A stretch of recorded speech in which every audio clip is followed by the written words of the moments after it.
Hola, ¿qué tal? ¿Cómo están? Estoy muy agradecido al Señor por el tiempo que me permite poder compartir junto con ustedes la palabra de Dios.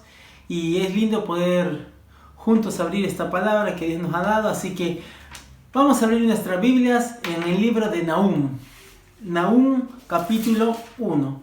Es un versículo bastante conocido en el mundo cristiano, quizás cuando alguien está pasando en una angustia y todo eso. Muchos de nosotros recurrimos a ese versículo para mandarle a algún hermano para que pueda fortalecerse. Pero vamos a ir viendo Nahum capítulo 1 versículo 7.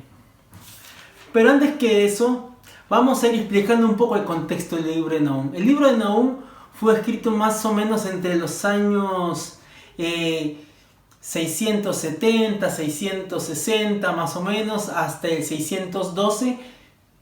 Y el nombre Nahum significa consuelo. Pero el nombre Nahum es un nombre corto de Nehemías, que el nombre Nehemías significa consuelo de Yahvé, consuelo de Jehová, ¿no? Entonces, este nombre significa consuelo. ¿Consuelo por qué? Porque vamos a ir viendo un poco un consuelo para Israel. ¿Por qué consuelo para Israel? Israel más o menos en los años 760, por ahí, no me recuerdo bien, 760 sí, había sido invadido por el imperio asirio. El imperio asirio cuya capital era Nínive. Nínive. Ustedes me imagino que cuando escuchan Nínive se les viene a la mente el profeta Jonás. Jonás, el que se lo tragó el gran pez, bueno, justamente ese, que hacía más o menos 150 años atrás de esta profecía de Nahum, Jonás había profetizado, le había ido a hablar a este pueblo rebelde y duro, y este pueblo se había convertido al Señor, se había arrepentido de todos sus pecados, pero sucedía de que este pueblo, pasaron 150 años, seguramente la generación que se convirtió no siguió trasladando la enseñanza de Dios a este pueblo, a sus hijos, a sus nietos, no se siguió, entonces se fue perdiendo en el tiempo. Y la región de Nínive volvió, el pueblo de Nínive volvió a ser los mismos sanguinarios que habían sido antes. Este nombre de Nínive se dice que es un nombre urrita que significa más o menos, dice, que se han encontrado textos, en citas hebreas de este nombre, de que viene en especial acerca de la diosa Istar, que es representada por un pez adentro de un vientre. No hay estudios para decir realmente que tiene relación con el nombre de Jonás. Se ha buscado y todo, pero no hay nadie que pueda decir que tenga una pequeña relación con eso. Puede ser que sí, puede ser que no. Así que, pero vamos a ir solo para que vean cómo era este pueblo de Nínive. Eran terribles, era un pueblo bastante cruel. Miren, era uno de los pueblos de que la gente, los otros pueblos, cuando sabían de que iban a llegar el pueblo asirio y los ninivitas, temblaban de terror. Pero un terror tremendo tenían. Porque ellos hacían ciertas cosas en cuanto a su guerra. Hacían una guerra psicológica. Los asirios se decía de que iban mostrando gráficos, quizás hacían pinturas, hacían algo, que iban mostrando los pueblos que estaban con ellos, que los veían, las brutalidades que ellos eran capaces de cometer. Seguramente en alguna piel, en algo pintaban y mostraban, nosotros hacemos esto. Entonces ya la gente se imaginaba de que nos van a invadir a nosotros, entonces no pueden hacer esto. También la tortura. Las torturas que hacían ellos, una era que hacían comer a los pueblos que ellos sometían, les hacían comer el excremento, las heces. Hacían también desollamiento vivo de personas, empalaban a las personas, les mutilaban la nariz, las orejas. Dicen, miren algo que leí por ahí que decía: Nínive se grabó en el conocimiento de la humanidad por poco, además del asesinato, el saqueo, la supresión y la violación de los débiles por la guerra y toda clase de violencia. Estos hacían de que se llevaban a la gente esclavos, o llevaban prisioneros y los llevaban a todos en cuerdas, pero esas cuerdas, ¿saben dónde estaban puestas? Con ganchos, se los ponían en la nariz o en los labios.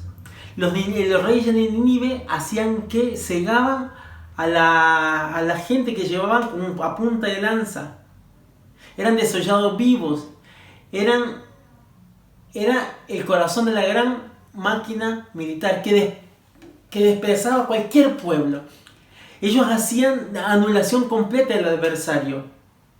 Uno de los reyes, Sennacherib, decía: destruí, devasté y quemé la ciudad desde sus cimas hasta sus cimientos, cavé canales, inundé de una manera más destructiva que una tempestad.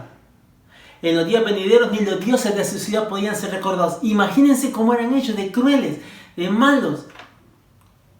Y bueno, algunos dicen, esto lo escuché por ahí pero no lo pude corroborar, decían de que a veces enterraban vivas a las personas hasta la cabeza.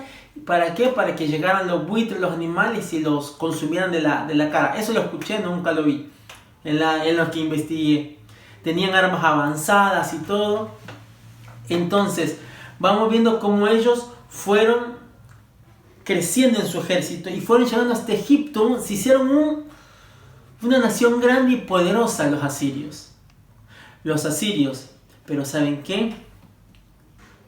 Este pueblo asirio, en este libro de Nahum, si ustedes lo ven, este libro, es realmente como Dios muestra su justicia por un pueblo cruel. Váyanle, cuando ustedes lo lean, yo lo fui leyendo todo, y fue como Dios se mostró a Dios airado, se le mostró a un Dios justo, un Dios que iba a hacer pagar a este pueblo toda su crueldad, porque ellos se creían altamente poderosos. Así que vamos a ver el versículo de esta noche, de este día que vamos a ver. Vamos a ver Nahum capítulo 1, versículo 7, dice: Jehová es bueno, fortaleza en el día de la angustia, y conoce a los que en él confían. Oramos. Querido Dios, gracias te damos en este día por poder abrir tu palabra. Te pedimos que bendigas a cada hermano, que pueda, Señor, serle bendición a este pasaje y que puedan salir animados con lo que vamos a estudiar hoy, Señor. Gracias, Señor, te damos. Oramos en el nombre de Jesús. Amén. Ahora, ¿saben que estos reyes eran considerados dioses prácticamente en sus asirios, en su pueblo, ¿no? Ahora, Nínive estaba orgulloso de ser una ciudad casi invulnerable. Sus muros eran más o menos de 30 metros de alto. Tenían una fosa alrededor de la ciudad, que la ciudad medía más o menos 11 kilómetros cuadrados, de 15 metros de ancho y 18 de profundidad. O sea, era difícil esta ciudad para entrar. Ellos se consideraban totalmente invulnerables. ¿Saben? Los muros, el espesor de los muros era 15 metros. Tenían torres, los muros medían 10 pisos. Las torres de vigilancia, ¿se acuerdan las torres? Las fortalezas, esas que eran de 60 metros de alto. Tenía 15 puertas. El foso, en otro fui leyendo que decía que era 45 metros. En este dice 15, pero decía otro que es 45 metros en sí. Sería el más exacto que fue encontrado. Ahora, este libro traía consuelo. Iba a traer consuelo. Por eso Nahum se llama consuelo. Porque significa consuelo. Porque va a traer consuelo a su pueblo. Ahora, vamos a ir viendo acá. Y el título de nuestro estudio hoy es El Dios que siempre está. El Dios que siempre está. Fíjense, vamos a ver, dice, profecía sobre el libro de Nínive, libro de la visión de Nahum de Elcos. Profecía, cuando dice profecía, más que todo significa una carga.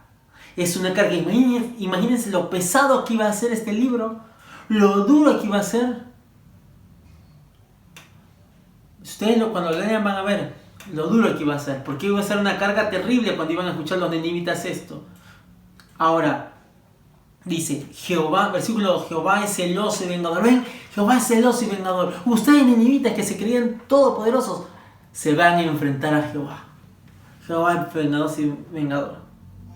Después dice, ¿por qué Jehová era celoso? Porque este pueblo había dejado a Dios. Después que se arrepintieron, había dejado a Dios. Habían dejado al Dios que los había salvado, los había perdonado. Dios hizo celoso para con ellos. Porque celoso es su gloria como Salvador y suficiente, su justicia insobornable, de su santidad sin mancha posible. Ahora, pero después dice, sigue ahí, sigamos, se llenó de indignación y se venga de sus adversarios y guarda enojo para sus enemigos. Ven, guarda enojo. Pero va a mostrar acá que Jehová es tardo para la ira. Ven, Dios siempre es tardo para la ira. Eso habla de misericordia, ¿no? La misericordia que Dios va extendiendo su ira para con la gente, ¿no? Con el mundo y aún para nosotros, que muchas veces merecemos un castigo por causa de nuestro pecado, Dios, o una disciplina por nuestro pecado también, o por nuestra mala conducta. Dios a veces va a necesitar hacer eso, ¿no? Y a veces es tardo y se tarda para con nosotros.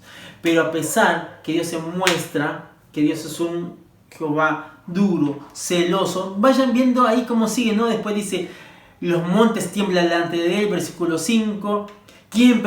Versículo 6, ¿quién permanecerá delante de su ira? ¿Y quién quedará pie en el ardor de su enojo? Su ira se derrama como fuego y por él se llenan las peñas. O sea, ven, Jehová es terrible lo que puede hacer como Dios vengador. Y eso creo yo que para los ninivitas escuchar esta profecía los ha de haber hecho temblar. Si Dios fue capaz de hacer grandes cosas, vengar a su pueblo, disciplinar a su pueblo, ¿cuánto más iba a hacer para con ellos? Pero en medio de todo esto aparece este versículo. Creo que es de los pocos, creo que es el único versículo que encontré que habla, que da como un consuelo. Después todo es durísimo, todo es durísimo.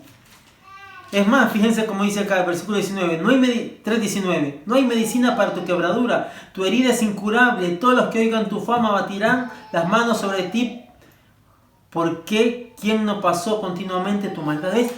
Iba a ser terrible lo que iba a pasar con ellos, pero después mírenlo cuando tengan tiempo. Pero dice, Jehová, vamos a ver 3 razones por las cuales Dios está. 3 razones. Número 1, Jehová es bueno.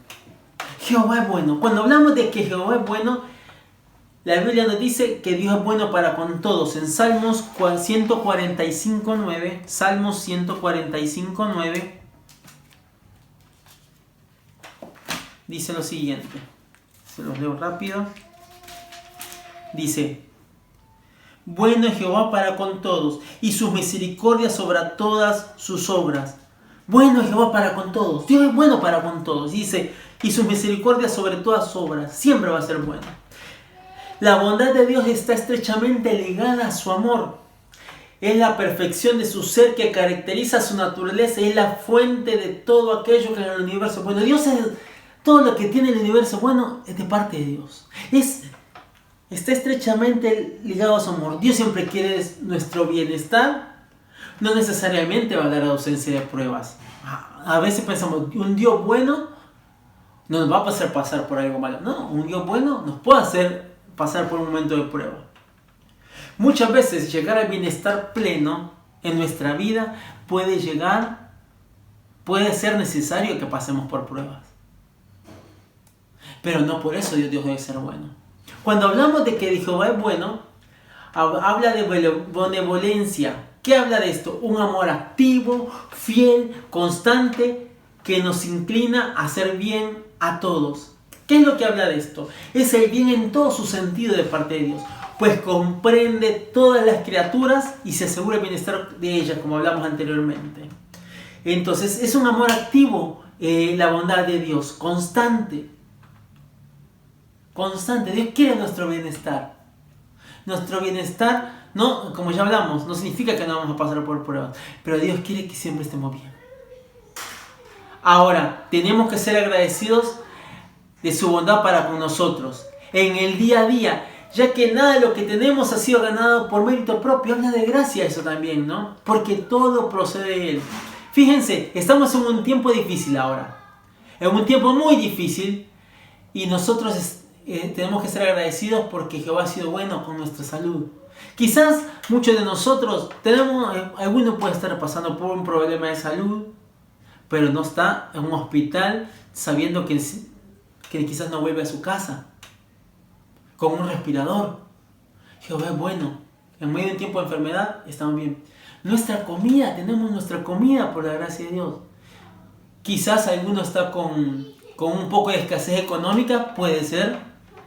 Pero por eso, aún a pesar de eso, tienen comida, alimento. No quizás todos los días come asado, no todos los días come unas 10 docenas de empanadas, unas pizzas con todo arriba. Pero tiene comida. Esa es la bondad de Dios.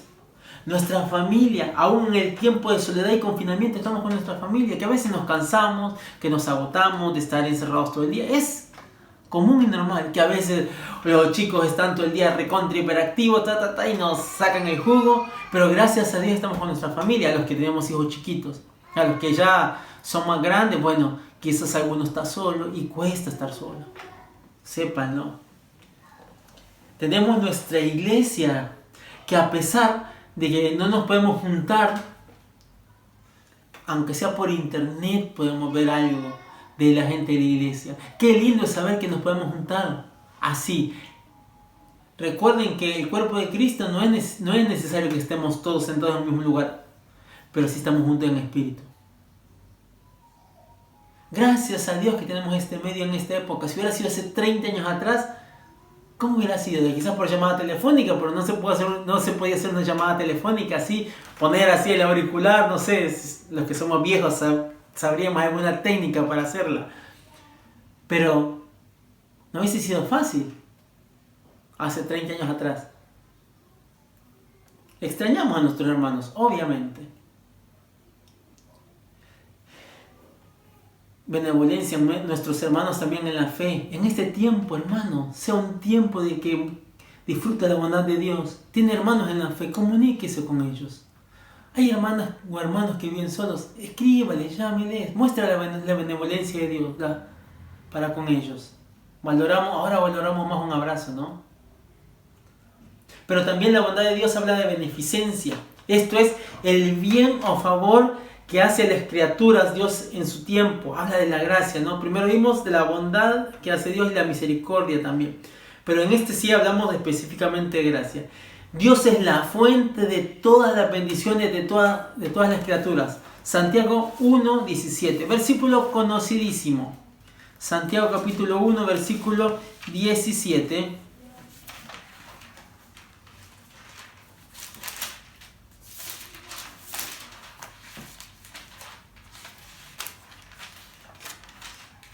Dice: toda buena dádiva y todo don perfecto desciende de lo alto, del Padre de las luces, en el cual no hay mudanza ni sombra de variación.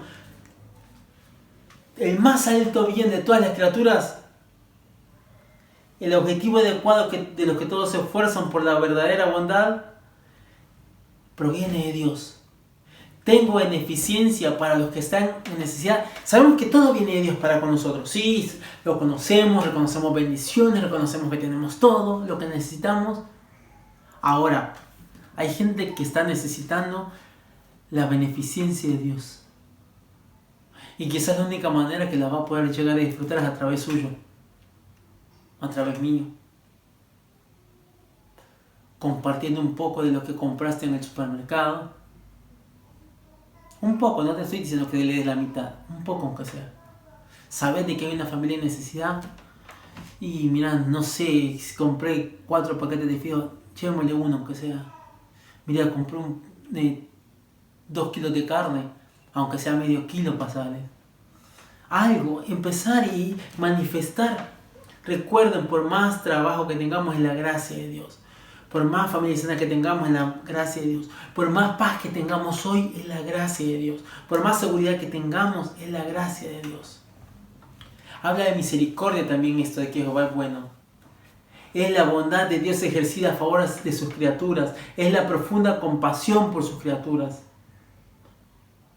Amor, misericordia, amor vimos, gracia, misericordia. Dios no considera si hay mérito o no en las personas en quienes dirija su misericordia. Dios no se mira. Dios no mira si merecemos misericordia. Vamos a hacer un repaso porque algunos se va a confundir. Lo primero hablamos de amor de Dios y la benevolencia, un amor activo, ¿sí? Lo segundo de beneficencia, nos habla de gracia, ¿sí? La gracia de Dios, favor no merecido. Lo tercero es misericordia, que Dios no nos da lo que realmente mereceríamos. Misericordia también, recuerden que nos habla de que Dios en este tiempo no nos arropa con amor, que nosotros nos merecemos, que nos merecemos que tengamos ese castigo o algo, pero en su misericordia Dios nos sigue dando más. Dios nos sigue dando más, nos arropa, nos cuida para que tengamos el mejor bien. Y eso habla de misericordia. Dios ha sido tan bueno con nosotros que a pesar de que las muchas veces que fallamos, no desató su ira con gran fuerza, sino que muchas veces nos esperó y nos manifestó su amor, bondad y misericordia. A Nínive lo esperó 150 años. Le dio una oportunidad de 150 años. ¿A nosotros cuánto tiempo nos viene dando? Qué bueno. Y por último, acá en este pasaje, porque dice, habla de complacencia, el deleite que Dios experimenta con los rasgos de su santidad brillan en sus criaturas. Dios es bueno cuando ¿qué? Él se va a deleitar cuando nosotros realmente estamos manifestando su santidad. Cuando brilla esa santidad, cuando no es forzada. Los rasgos de la santidad de Dios están brillando en mí. Están brillando en mí. Estoy siendo benévolo, estoy siendo misericordioso, estoy dando beneficencia a otros. Jehová es bueno. Estoy disfrutando de la benevolencia de Dios, la bondad de Dios. Ahora la comparto con otros. Segundo, Jehová es fortaleza. Recuerden los ninivitas, conocían lo que era una fortaleza, ¿no? Esos muros grandes, esos castillos grandes que ellos tenían, las torres altas que le hablaban que eran fuertes. Ellos sabían. Era un edificio construido para defensa del pueblo, era una torre amurallada, eso hablaba de fortaleza. Eran sólidas, fortificadas. Normalmente en una ciudad común eran murallas de 3 metros de grueso. Imagínense, Nínive medían 15 metros de grueso. Ellos sabían lo que era una fortaleza grande. Y miren, decían, y alcanzaban 10 metros de largo. En Nínive alcanzaron más de 100 metros. Se usaban 100 piedras para la parte inferior y después ponía adobe en la parte superior. Eso era Nínive. Se usa especialmente para referir al poder y la protección de Dios. Habla del poder de Dios. ¿Por qué? Porque en su poder, en primer lugar vamos a ver en fortaleza, habla del poder. En su poder puedo tener mi fuerza y poder para hacer frente a las circunstancias de la vida. A eso puedo tener. Puedo tener el poder de Dios, la fuerza que necesito. Porque somos débiles.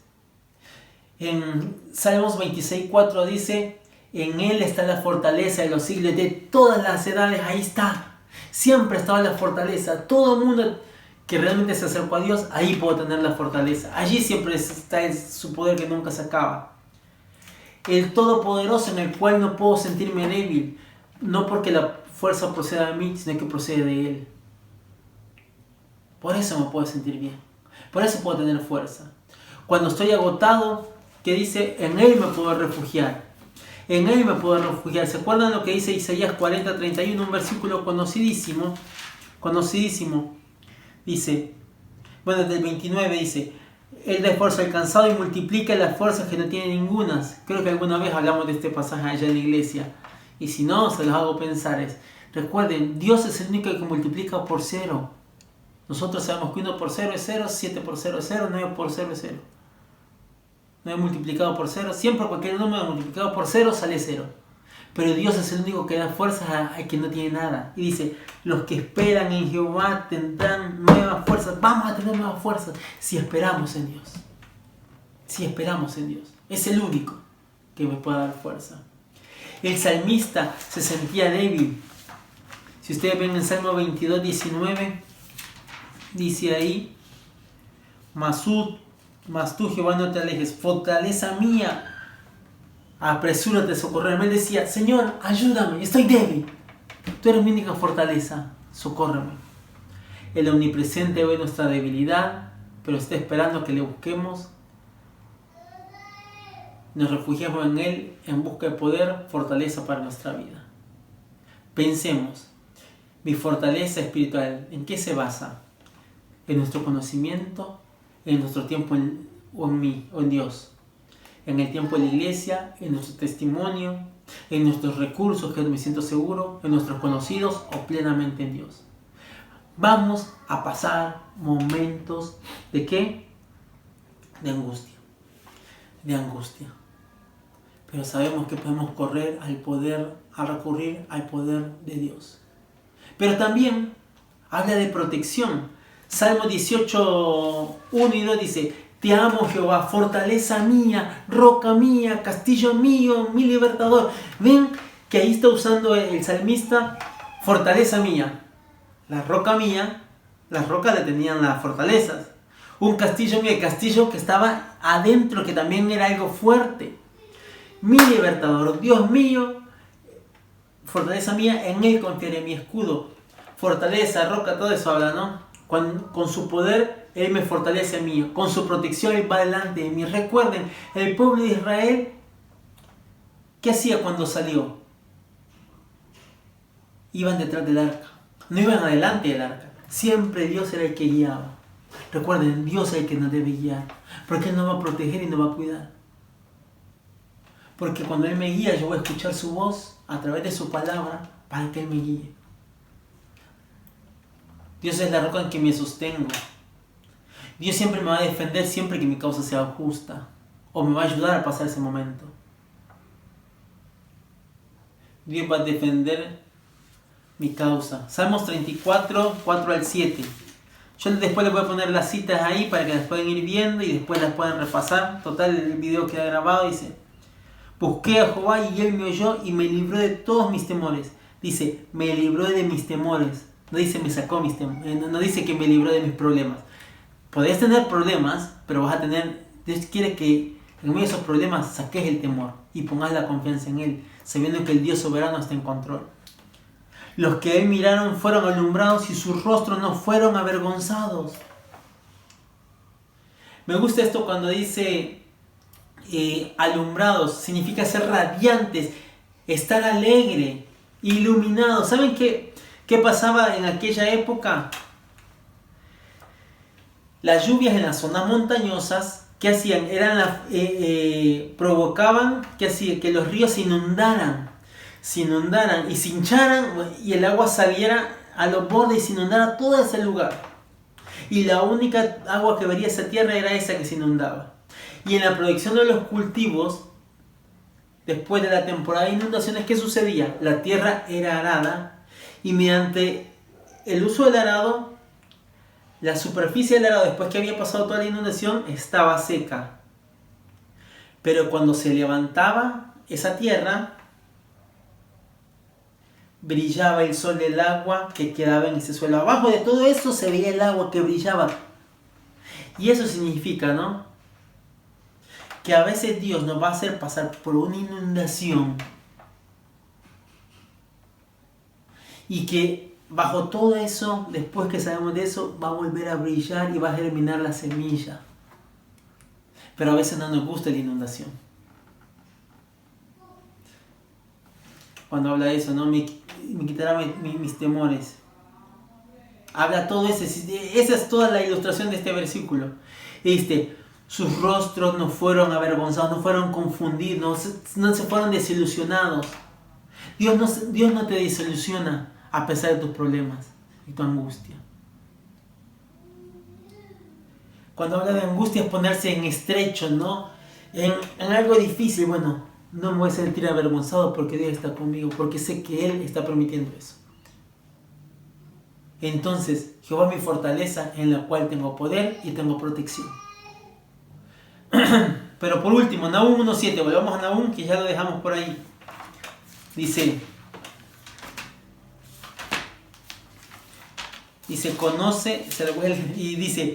conoce a los que en Él confían. La palabra conocer acá significa asegurar al ver.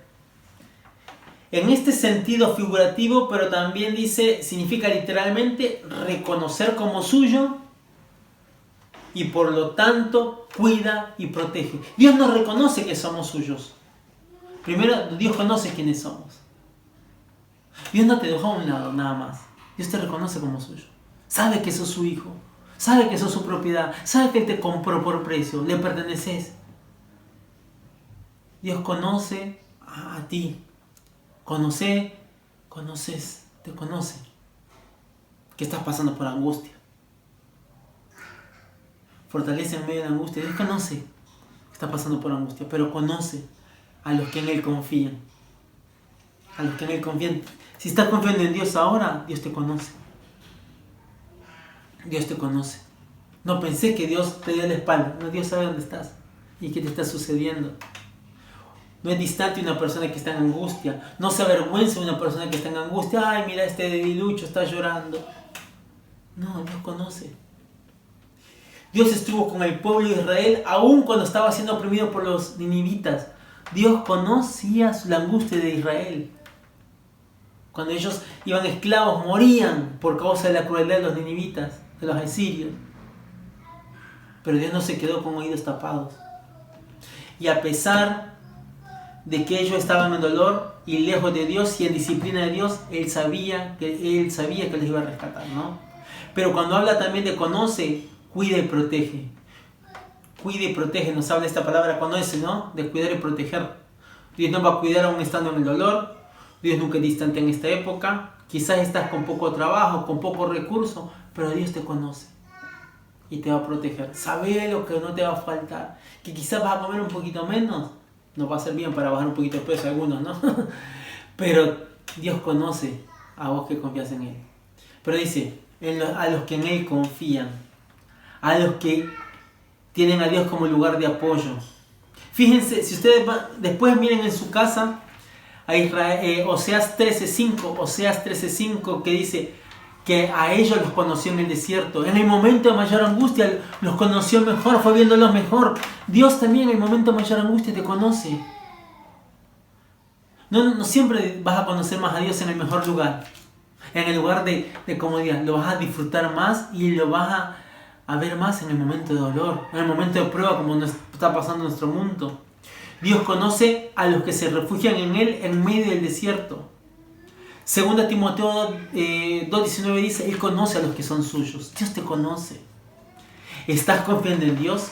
¿Son de los que Dios conoce como los que en Él confían? Dice, podrías poner tu nombre acá.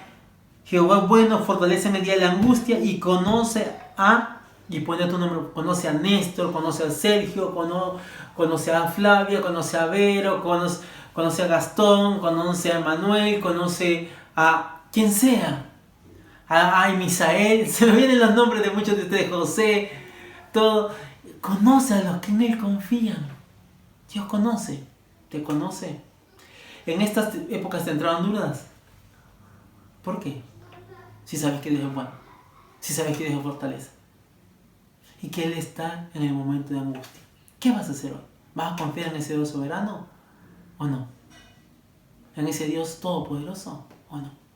Vamos a orar.